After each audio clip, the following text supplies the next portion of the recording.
Hi guys, welcome back to the channel, and welcome to episode 8 of War Robots but it revolves around Cossack. In the last video, I explained how we would start to encounter more powerful enemies, and that we would start losing more. That's what we're going to be doing today anyway. We're going to be losing a little bit, and we are going to be fighting more powerful enemies than us, way more powerful. And lots of titans too. For some reason, I always find myself on a team that isn't as strong. For some reason, the other team's always stronger. Maybe it's me. I don't know. But we're still gonna do good in these matches. We're still gonna get first, second. I don't remember, but we're definitely gonna get high first, second, or third on our team. We're gonna do a lot of damage. We're gonna do good for our team. And so here we're on Canyon map, a long range map, team deathmatch, perfect conditions for sniping. Unfortunately, I don't have a sniper. I have a medium range robot. The best robot that I had for team deathmatch was a Griffin with Columbus pin, which I built in the last episode. And that's what I picked here first. I know I thought they had a leech, so I'm focusing that down because it's one of their strongest robots. They also have a Ravana, of course, but I wasn't shooting it, even though it's a more threatening target because it has more base health. So it's gotta be harder to take down, and it has its phases, so I don't want to just waste my rockets. But now I noticed that it wasn't phasing, so I tried to jump and try to kill it. But unfortunately, I jumped out of its range, which you should never do. Well, you should jump out of people's ranges if you're in trouble, but you should always pay attention to your range. In this occasion, there was an accident because I wasn't paying attention to my range, and that's what led me to not get the kill.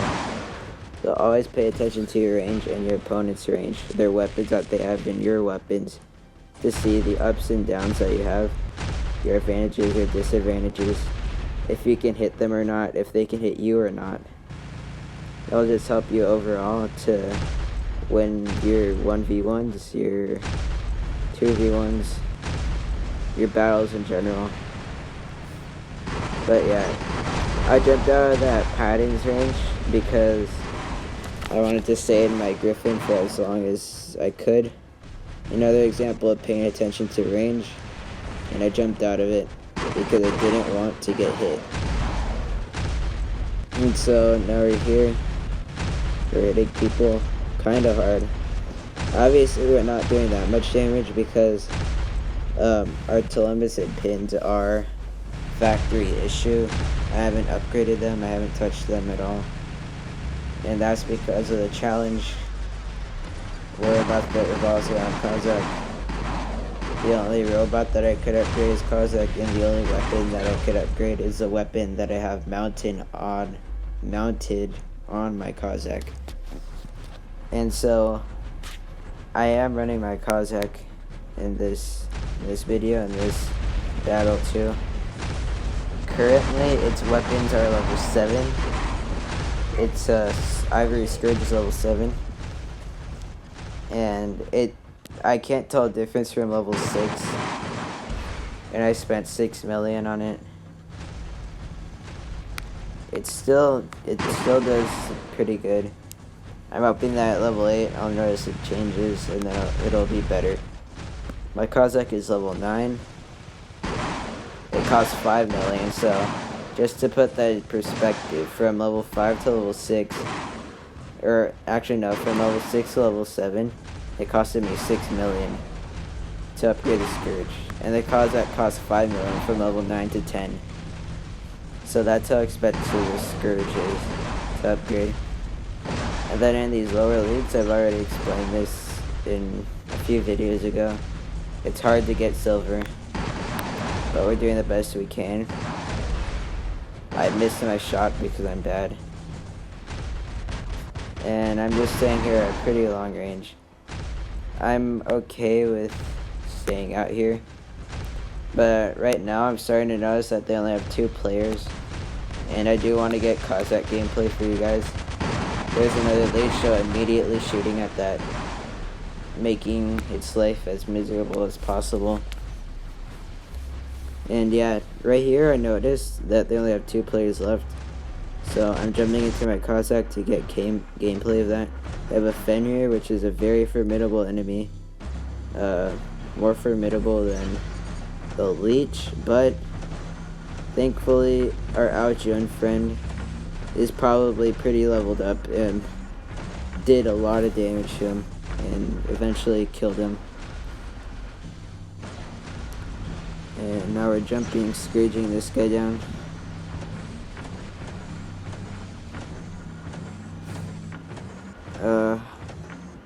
I'm pretty happy that we have an Aojun on our team. It used to be a better robot, but after it got nerfed, it's still a decent robot. It went from very good to decent. And right here, I'm walking backwards. I'm not walking forwards to do more damage because I thought that the leech was going to start leeching me, so if it was going to start leeching me, then I wanted to stay as far away from it as possible. And it had Columbus on it, so I wanted to save. I wanted to have enough time to jump and dodge the Columbus. But our teammates took it out. Now I'm shooting this Natasha down.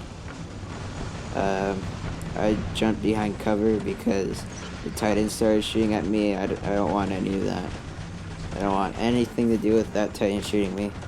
I have 61,000 health. No thank you.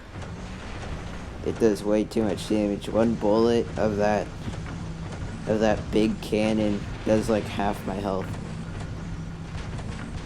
And so now I think that it's safe to shoot him because I'm out of 100 meters range, which is its stealth ability range, and I'm behind cover. So now I'm jumping out, trying to get another angle on it, shoot it down. After a while, the Scourge does hurt. Right now, not that much. Getting right behind him, shooting him. He stubs me, look, it does half of my health before I could jump out of it. That's how little health this thing has. That Titan is probably like low level, like not even level 10. So yeah, I don't think that this thing will ever have more than 100,000 health. I might be able to make it have 100,000 health with like the best pilot skills, but it's likely that we will never see it have more than 100,000. Which, by the way, 100,000 isn't a lot. Jumping into the next match, we won that match, so technically I was lying to you when I said that we would be losing a lot. But I wasn't lying completely, because this match is going to be a little more bleak. Let's just say that. What is this? Domination on Rome map. Walking around here, going for beacons, trying to get those beacon honor points, because those are very important. They're very easy to get to. And yeah, and look at this, I just jumped upward. I think I was moving forward, right? My moving stick was forward. I don't know why I jumped straight up. Maybe it wasn't. I don't know. But trying to corner shoot this guy, noticing that this guy was shooting me with his eye on. And do you see that switch that I did? That was a cool switch. I did a 90-degree switch like that. So easy. But try to stay on this beacon. Sacrificing my robot to keep the beacon white. Thankfully, my Ravana friend saved me. I'm able to keep my Cossack. But like, look at this rocket rain. It goes on forever. This guy's really good at firing his missiles. And now my Cossack is worthless, so I'm just jumping over, killing myself, sacrificing myself. I like that little jump that I did, where I walked the other way and then I immediately turned my stick violently in the opposite way, and I jumped, and then I just like super launched myself in the other direction. Jumping into Leo now. I'm noticing that the people on the left are dying. We have a lot of people on the right, so there are also a lot of red players on the left, so I'm gonna go to the left and try to attempt to protect it. They're gonna get the beacon, there's no doubt about that. I'm not fast enough to get it. Thankfully, this Fury ignores me. Thank you very much. But I'm gonna try to get it back with my Leo. I'm using my Thunder because it has 500 meters range. I don't know why, it's not like I'm doing any damage. But now shooting this, took down the Griffin, took down the Fury, which is ignoring me.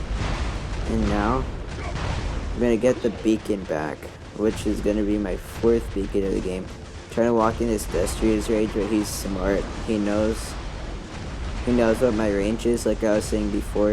You have to know your opponent's range and your range, so that you know if they can hit you or not. And I'm sure that Destria definitely doesn't want me to hit him, because I'll do a lot of damage. Very smart move on his part. And there's a Mentos too. It's actually called Minos, but I like to call it Mentos because it's funny. The Minos Titan, the Mentos Titan, whatever. But yeah, the Kid Titan actually takes me down. The Mentos doesn't. They steal the beacon, and this is where this match starts turning around. Jumping into Natasha. Since I don't have a Titan, this is my robot with the most damage output. And so I'm gonna wait here for the 2 Titans to come in and rush us. This annoying guy is here, and he's shooting me with his long range weapons. So hard to hit him when he moves fast because he's so fast. And I'm not close enough to do any real damage with my Thunders, but I'm gonna shoot him anyway, because he's not shooting me and I'm still gonna be doing some damage. Trying to shoot this guy.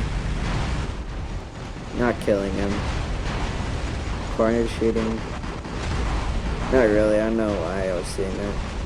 Well, that's why, because I was gonna die. Now I'm stuck in a sticky situation. They have 5 beacons, a 5 cap on us. And my robot's health is basically gone. I only have one more robot, which is my Cossack, my little Cossack. And trying to do as much damage to this guy as possible before I die. Because I know that the only way that we're gonna stay in this match is by getting that left beacon. They've already made it clear that we're not gonna get our right beacon back. Actually, no, I have the Griffin still. We're not gonna get our right beacon back. So, we have to go for the left if we're gonna stay in this game. But unfortunately, we couldn't get rid of that kid in time, so that kid won the match basically. We couldn't get the beacon. And that Minos too. So yeah, that's basically the end of the video. Unfortunate loss. We didn't have enough meta to turn it around. So like, subscribe if you liked it, and tap the bell. Do new things, rebellious things. Bye bye.